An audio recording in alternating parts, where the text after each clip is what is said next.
Biz hamma biladigan, ya'ni Qarshi tumaniga qaraydigan, ya'ni Qarshi shahardan 7 minutlik yo'lini hisobga oladigan bo'lsangiz, juda ham yaqin. Ya'ni Batosh mahallasiga kelganmiz. Batosh mahallasida 6 sotixli uchastkamiz sotuvga chiqyapti. 6 sotixli uchastka izlab yurgan tanishlarga bemalol jo'natib qo'ysangiz bo'ladi. Mana shu xonadonimiz sotuvga chiqyapti. Bu yer asosiy kirish eshigi. Bu tarafda esa kotelxonasi bor. Kotelxonaga aristonni, kotellarini joylashtirib qo'yibdi. Hamma narsasi yaxshi holatda.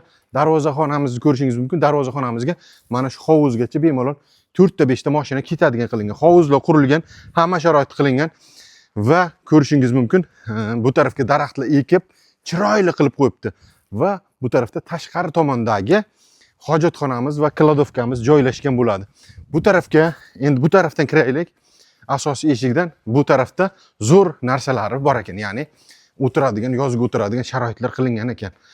Endi ko'rsatishim mumkin. Asosiy kirish eshigimiz, prixoshkamiz anchagina keng va chap tarafda oshxonamiz joylashgan bo'ladi. Oshxonani ko'rishingiz mumkin. Oshxonamiz ham yaxshi holatda turibdi. Bu tarafni bitta ko'rsatsangiz, juda ham chiroyli qilingan.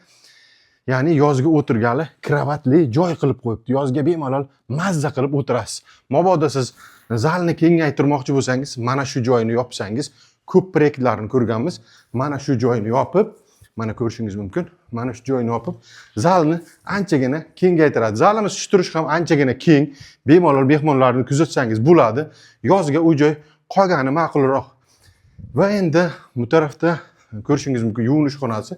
Yuvinish xonasida ozgina ishi bor ekan, ya'ni pastki taraflariga kafellarni tersangiz bo'ladi. Bu tarafda egalari turgani uchun videosini ola olmaydi. Xuddi shunday xona bor ichkarida.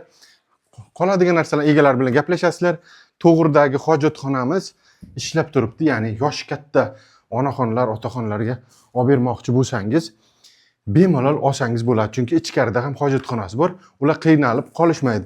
Mana shu xonadonimiz kimni qiziqtirsa bemalol kelib ko'rib savdo qilib olishlari mumkin. Narxga keladimiz, narxini $65,000 deyishmoqda egalari. Yana savdosi bor. Kelasiz, savdolashasiz.